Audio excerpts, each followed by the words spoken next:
everybody. It's Tisha. Happy Hump Day. I am so happy that we are halfway done with this week. This week has just been a little insane. And I was just having a conversation on LinkedIn with Luis Melendez, who joins me sometimes as a loyal fan and friend who, I was like, I'm just going to kind of wing this today. Like I have something that I want to talk about, a topic of the day that's just been sitting in my head. And here we go. It's just been one of those days of like back to back meetings. I did not get my power nap in. So this is purely off the cuff. So you'll have to let me know how I do. But you guys see streaming across the bottom today, I'm talking about the thought of the day. And it's something that's being echoed a lot lately. I keep hearing about it over and over and over. And I'm even experiencing it. Hey, Louise, good to see you.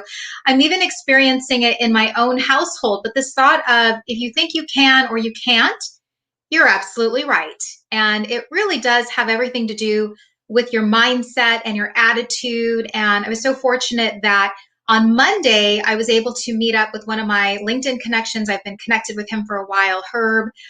He's Coach K, and he does a lot of training for Navy SEALs, for the military, for even moms.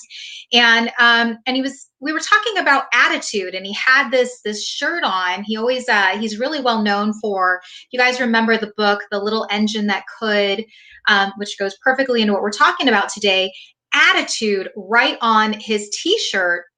And it got me thinking about, again, if you think you can or you think you can't, you're absolutely right. It has everything to do with that mindset. So I want to break down a story for you. You guys know I'm big into storytelling, and Louise even said, I know, Nats, no power nap. I'm like, and I had like crackers for lunch. So don't tell Herb, he's going to get really upset because I am supposed to be keeping up with this like good diet and like workout. And I was like, I'm so tired. We're just going to wing it. You guys know that. I'll show up every time. It may be at the very last minute, but here we go.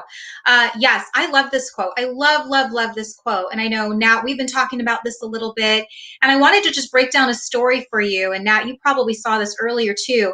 So I have two kids. I have Caleb and I have Ellie. Caleb is 12 years old. My boy, my very introverted, shy son, doesn't want to ask for to-go boxes at the restaurant. Just totally that kid, like super shy. And then I've got my totally extroverted, social butterfly, Ellie. She did not do well in online school. We immediately put her into in-person school back in September because she was really struggling and having a lot of anxiety because she likes to be in front of people. She really loves that. And just the other day, my son, I was totally just like, oh, proud mama moment. He went out with a friend and they were doing trick shots and capturing it on video. And he created in a night like this cool YouTube video with transitions and his voiceover. And I was like, holy hell, I need to learn from you video editing. And he went and did it. He created a YouTube channel. He had a plan. He was talking with his friend and he's like, we've got to get this going. We've got to, do this every week. And I could tell, like, as he was telling me about his YouTube success story, he's already over like 150 views. For him, that's really good. He's already gotten like 20 plus subscribers, where I'm like, dang, you're better than most people that start at like, they just start going and it takes them years to even get 5 subscribers. So I could tell my daughter's face, I could tell Ellie's face just going, okay, like you could tell she was getting a little bit frustrated and kind of jealous, that green envy, that envy just started coming out. And I just looked at her and I said this quote, if you think you can or you can't, you're absolutely right. And, gave my son a pat on the back and I said, you're doing so well. Now you just need to keep it going. If you're committed to something and you want to do it, you will do it. But if you already think you can't do it, even if you have every tool readily available to you. And it's funny because my son and I were talking about this, and he even noted that my daughter was getting a little bit jealous of like his now newfound success on YouTube and how he just, he learned and he's doing it on his own. And he even said to me, he's like, something, she's actually more talented than I am. Like, I'm just doing this because I wanted to do it. Right attitude, right? Exactly. So, as I said to my daughter Ellie, you, my dear, have all the tools. You're a singer, you're a gymnast, you're a ukulele player, you love to do ASMR, like you love to play with your friends. Like you have all of those things that you could be doing if you wanted it. If you wanted it badly enough, you will figure out how to get there. So here's a super shy, introverted kid that just did it overnight and is now like, I'm doing it. And here's my daughter going, damn it, why didn't I do it? Okay, so therein lies the problem. So I want to look at some of these comments because oh yes, okay. Nat Handler, we're talking about my snacks. Cheese, protein with wheat crackers equals healthy. Yes, yes, exactly. So sometimes you just need those little, those little snacks in your day. Mindset that becomes a self-fulfilling prophecy. Your mindset is everything. I know I preach that a lot, but it is really something that I truly believe because I also have to have that same mindset. Remember that. Like, I don't get up here preaching on Tisha Talks going, I have the right attitude. I don't have the right attitude. I have a really great positive mindset. I'm a really negative person. like I want to show up and lead by example. And I feel that you should also lead by example because people are watching you, especially if you have kids. If I might tell my kids, you can do it. I'm not going to do that. But you can do, I'm not going to do it. Like, what is that set for them? What kind of an example is that setting for them? All right. So I'm liking these comments. Conrad Nelson, good to see you, buddy. Says if you find yourself saying, I can't, and yet it. So you're right. Like there's no one saying you have to do it right now, this minute, but you put it in your mind that I'm absolutely going to do this. And you start to plan for those things. You start to work and start to accomplish those things. You start to move in that direction, which is so much about what we talked about last week on setting the goal, being ultra focused, setting the intention, having clear, defined goals and deadlines of when you want to accomplish that. I know a lot of people that come to me saying, oh my gosh, you've written books. And I'm like, yeah. And they're like, how did you do it? And the first thing I ask them is, what is your timeline? What's your deadline? Have you set forth a deadline for yourself?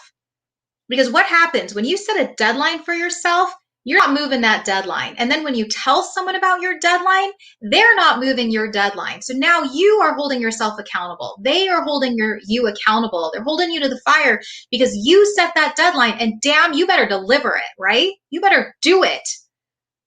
So best thing I can tell you is yes, if you're not ready yet, go ahead and put that date. Put that date on your calendar and keep looking at that date. Keep getting those reminders because that's the only way you're going to achieve it. So I share this story of when I was writing my last book, What Are the Odds? I didn't want to write it. I even talked about in that foreword. I said, I didn't want to write this story. It was so personal. There was a lot of ups and downs. There was a lot of struggle, very little success. And I didn't want to write the damn thing until a friend of mine said, but you have to write it because what is it doing for you? You're having this whole self-discovery process. You're leaving a legacy for your kids. You're sharing your story. You're inspiring other people. You're impacting others. And I was like, you're right. The story isn't for me. The story is for others. The story is for my kids. And I gave her the deadline of December 15th. And right then and there, she put it in her phone, in her Google Calendar. She screenshotted it, sent it to me, and I was like, oh, it's on. It's on. When you set that deadline for yourself, like you want to create a YouTube channel, you want to write a book, you want to start a business, you want to do all these things, you have got to set that date. Because again, remember what we're talking about. If you think you can or can't, you're right. But if you put that date in and you stick to that plan, you will achieve it. You will accomplish it. And you have people there to back you on it. So, oh, Nat, yes, my kids, they're such underachievers. Yeah. I'm going to tell them you said that. I'm going to tell them you said that. And then I'm sure you'll expect a call from them later. And Louise, yeah, competition is good. It makes you stronger. My husband always asked me, how many of you tuning in, just show of hands, or if you're, commenting or whatnot, but how many of you have done competitive races or marathons or some kind of a run or something like that? Like I do Spartans. I've done even some half marathons or so. And I remember my husband always saying to me, he's like, I don't know why you pay to do this. Like you could run around the block for free, but why do you pay to do this? And I feel like when you're in it with a group of people and you're challenging yourself and it's you competing against you really start to get stronger. Just like Luis said here, you start to get stronger. You start to push yourself to new limits and new heights. And then when you actually get to that race day, you're like, game on. And now all of these other people are going in that same direction as you. And you're like, I'm ready to bring it. Like that adrenaline kicks in, that mindset kicks in, that can-do attitude kicks in, that Herb said, and you start to go in that direction. So yeah, Nat saying, I was an all-state sprinter in high school. All right, now I was not a sprinter in high school. Actually, I'm not a very good runner. I can jog, not a very good runner. So I did shot put. I've been telling you guys a funny story. I did shot put and discus, and I don't feel like I'm really built for those things. But I'll tell you, I got number 2 every single time I do it. I medaled number 2 because there were only 2 people that were competing, me and another person. But hey, I digress. That was a fun moment for me, and yeah, I got to be on the track team, not running. So there's a workaround around it. So anything else you guys want to add about this subject? If you think you can, or you can't, you're right. I really believe in just setting that intention and moving in that direction. If you want it badly enough, there is no can't. If you want it badly enough, there is no can't. I've often shared the story, since we're talking on track and all of this, that I was kind of this like chubby, stout, short girl growing up. Like I was telling Herb, my trainer, that I really, now I just got to put that up because that makes me laugh. That's where those guns come from. Yeah, it was shot put in high school. Yeah, that's where it came from. But I was saying I always like to share the story of people see me now doing like Spartan races and and always doing something physical and working out at the park or whatever it is, but I was not that girl. Mark my word, I was not that girl. I like to share the story. I was the chubby stout girl that liked to eat all the candy bars and tater tots and ice cream, and I had a horrible unhealthy diet until I reached about 8th grade. And in 8th grade, I got so fed up and tired of jokes and just all this crap and just the feeling and of just just being that you get tired of it, and you start to make the change. You start to be committed to the change because you want the change to happen. And I remember going to my friend and asking her if I could borrow the Cindy Crawford VHS video. Cindy Crawford VHS video. And I was like, may I borrow this for the next 3 months that we're on summer school? And she's like, yeah, I'm going away out of town anyway. Just keep it and I'll get it later. For 3 months, I worked out. Cindy Crawford and I became like super, super besties because I would watch her every single day. And my sister would sit there and taunt me with potato chips and chocolate. And she's like, you're just going to break. And I was like, I'm not going to break. I'm going to get this going. You're going to see this transformation. And lo and behold, 3 months later, I had dropped about like 25 pounds and I was fit. I was doing well, and I kept that up. So again, if you want it badly enough, you will figure it out. There is no can't in this scenario. There is no later, I'll do it when I feel like it. Like commit to what you want and then go get it. Commit to what you want and go get it. All right. Yes. Thanks, Nat. I think I'm going to put that on a little Post-it note and put it up on my social media. Yes, great quote. If you want it badly enough, there is no can't. All right. Awesome. All right. Well, thank you guys. Luis, I don't know if you're still on, but we were talking about how today I'm just going to wing this. I really didn't have anything really prepared. And I feel like sometimes I do better like that. Sometimes I'm just, we're just going to go on the fly and see what happens and get this going. And so, Luis, I'll let you give me a yes or no, or hey, you need to go back and prep more. But I just wanted to get on here and talk about the importance of that message of if you think you can or can't, you're right.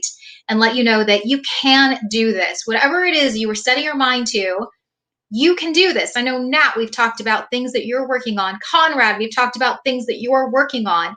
Whatever that is, I want to support you in any way, and I want to hold you to the fire. I want to hold you accountable. That's what I do for a living. I do a lot of business mentoring. I help people get it done, and that's what I'd like to do. So if you trust me like me, know me, and you want to tell me what you're working on and how you plan on accomplishing that, or maybe you need a little nudge, or maybe you need me to put it in my phone of what you want to accomplish so I hold you to the fire, I'm absolutely 100% happy to do that for you. Just direct message me or shoot a comment in the chat. All right, guys, it is officially 5 o'clock. My hump day is finally over, and I am putting on that mom hat and going to figure out what's for dinner. But hey, thank you so much, Louise, saying absolutely. Just keep it groovy. You guys know that, I think, from tuning in to Tisha Talks Live, or for people that are watching the replay. I'm a very just like, let's go and just do it. Like it's going to be fun. It's going to be casual. It's not going to be crazy, regimented and routine. It is what it is. And I like to have fun. I like to show up and just show that personality and talk about some experiences that I've had and so on. So Nat, thank you so much, saying wing it or not, you always hit it out of the park. I really appreciate that, because sometimes, yeah, rolling with the punches is what I've got for you guys. All right, guys, thank you so much for tuning in. If you were tuning in on Facebook, on LinkedIn, or on YouTube, or if you're catching the replay, I do go back in and I check those comments. So if you have a question, or if you want to hold me to my offer of letting me help you with that accountability, if you have something that you need to get done, if you need to achieve and you're like, I'm struggling with this, I'm leaning more toward I can't, but I know I can, but I need a little push, then let me know. I'd love to be that person that pushes you. It's what I do in life. It's what I do as a mom. It's what I do for business and mentoring people to take that next step and take that action. All right, guys. Thanks so much for tuning in. I will catch you back next Wednesday. I have a special guest, Clint Reese, joining me out of Dallas.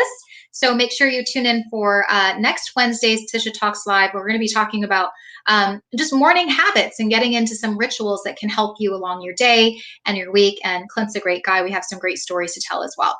So thanks, guys. Have a great weekend. Bye-bye.